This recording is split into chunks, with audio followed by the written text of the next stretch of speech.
There was a toddler on my couch. His parents were setting up in the guest room, and the president of the Home Owners Association, a woman I barely knew, was in my kitchen, counting stacks of cash by the sink. I was supposed to be gone on a flight home from my aunt's funeral, but thanks to a last-minute cancellation, I walked in on something that looked more like a heist than a misunderstanding. This wasn't trespassing. This was theft, and after 2 months of silent war with the HOA, I'd had enough. It was time to take back my home. Let me back up for a second. I bought the lake house after 5 years of 70-hour work weeks in a gray cubicle living off ramen and takeout coffee. I was a systems consultant for a tech firm, nothing flashy but consistent. My dream had always been to work remote somewhere peaceful. When I found this A-frame beauty tucked into the tree line of Crystal Bay, it felt like something out of a movie. Floor-to-ceiling windows, a wraparound deck, and a view that made the stress of city life melt clean off my back. It cost more than I wanted, but I figured, if not now, when the day I moved in, a woman named Lydia dropped by with a basket of homemade bread and jam. She was a photographer, lived 2 doors down. Sweet, but with a kind of guarded energy. She smiled as she handed over the basket and said, "Just wanted to beat the welcome committee to it. Trust me, it's better this way."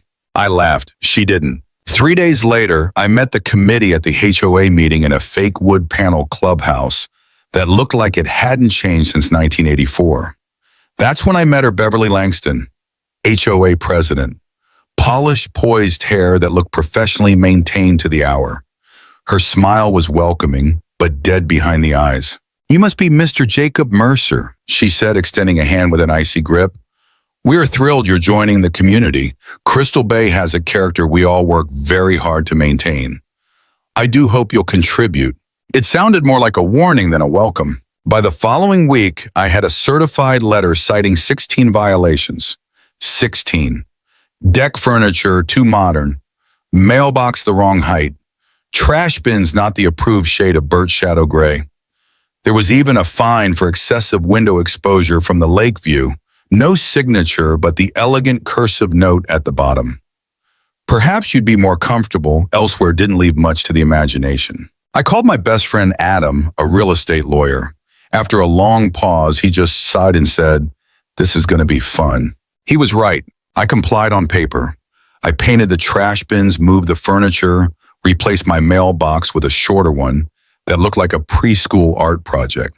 Then Beverly showed up with a clipboard and 2 stooges in tow for a compliance recheck. She brought a tape measure and found that my deck chairs were, I kid you not, 2 inches too close together. That night, I caught her on my security cam walking the perimeter of my home testing door handles. I did some digging. Turns out Beverly used to be a real estate broker. Her firm tanked the same year Airbnb took off. She'd spoken at town meetings ranting about tech interlopers destroying community standards. I wasn't just a new guy, I was a threat to her worldview.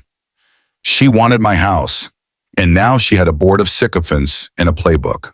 A week later, I got called to Chicago on an emergency work trip. 10 days. Before I left, I saw her on the sidewalk, phone in hand, smiling. Like she just won a lottery. As my rideshare pulled away, she locked eyes with me. I could read her lips through the window. "He's gone." I came back at midnight, exhausted, hungry, ready to collapse. But my key wouldn't fit. At first, I thought I just fumbled. Tried again. Then the realization sank in. She changed the locks. Lights were on. Shadows moved behind the curtains. I called the cops. Officer Daniel showed up calm and professional until the door opened. A man in pajama pants and a Browns t-shirt stood in my house like he belonged there. His wife and 2 teenage kids appeared behind him looking confused. They showed a lease agreement, 2-week rental, paid in full, from a company called Crystal Bay Stays LLC, registered to Beverly Langston. Daniel said it was a civil matter, not criminal. The family offered to leave. I told them to stay. It wasn't their fault. I booked a motel. I lay there on the scratchy polyester bedspread, somewhere between rage and despair, staring at the ceiling like maybe it had answers. At 3 a.m., I almost gave up. Almost. But then it clicked. That's what she wanted. I called Adam. "She's done this before," he said flatly. This isn't just overreach anymore. This is criminal fraud. The next morning, I found listings for my house, multiple sites. Photoshopped images, my name scrubbed out, glowing reviews mentioning Miss Langston's attentive service. I met the renters, the Simmons family, and got full cooperation. They even had screenshots of payment receipts that went straight into Beverly's personal account. Then Lydia, the neighbor who warned me, finally spoke up. "You're not the first," she said. "She drove out a gay couple 2 years ago, rumors, violations, fines. They sold cheap to her cousin." That night, I got an email from a board member, Jen. She wanted to talk, quietly. I met her 2 towns over. She slid a USB drive across the table. Internal emails, financial records. She's using the HOA like her personal bank account. We built a war room in a rented cabin just outside the HOA's jurisdiction. Adam drafted legal filings. I set up trail cams. I staged a fake breakdown called "Beverly told her I was thinking of selling." She took the bait. "My niece was so disappointed when you outbid her," she said with sugar in her voice. "Maybe she'll finally get the home she deserves." We set the trap. The Simmons family agreed to take a day trip. I texted Beverly asking to meet at the house to finalize terms. Cameras were rolling every room. She showed up early, walked in with a bottle of champagne and 3 potential buyers, took photos, gave a tour, made promises. She even said, "Don't worry about the guy. He's given up. This place will be ours by next week." At 2 p.m. sharp, I walked in. Adam was with me. So was Officer Daniels. So were 2 county officials. And the rest of the HOA board, invited quietly by Jen. Beverly froze mid-toast. The champagne glass slipped from her hand and shattered on the floor. For a moment, nobody said a word. I stepped forward, calm as I could manage, and said, "I believe you're in my house, Beverly, and I think we need to talk." We laid it out: fake rental agreements, fraudulent filings, theft, harassment, invasion of privacy, misuse of HOA funds. Jen pulled out an email Beverly had sent 6 weeks prior. "We've kept this place clean before we'll do it again. These tech transplants break easy." Officer Daniels informed her of the criminal investigation. The board voted unanimously to remove her. She turned to Jen with a sneer. "You really want them to know about your divorce, your mortgage, your custody?" Jen didn't flinch. "I already told them. I'm not afraid of you anymore." Beverly tried to leave. She couldn't. Every exit was blocked. She looked at me, face twisted, voice trembling. "You people ruin everything. You buy houses like stock options.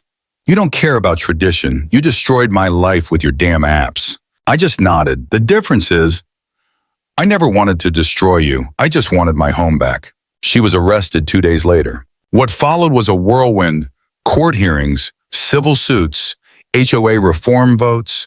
I was asked to join the board. I declined, but built them a reporting platform instead. No more backdoor violations. No more unchecked power. Beverly was sentenced to community service, ironically replanting native trees along the shoreline she used to protect. I saw her once sweating under the sun pulling weeds. I handed her a bottle of water. "It's hot out today," I said. She blinked, surprised. No one ever gave me a second chance before she said quietly. I nodded. "The lake's for everyone, Beverly, even those who had to learn that the hard way." And that was it. I got my home back. But more than that, we got our community back. And while I'll never forget what she did, I also won't forget what it took to stop her. Not rage, not revenge, just truth, teamwork, and a whole lot of documentation. So tell me, what would you have done in my shoes? Was I too forgiving or not enough? Drop your thoughts in the comments, and if you've ever had an HOA horror story, I'm all ears.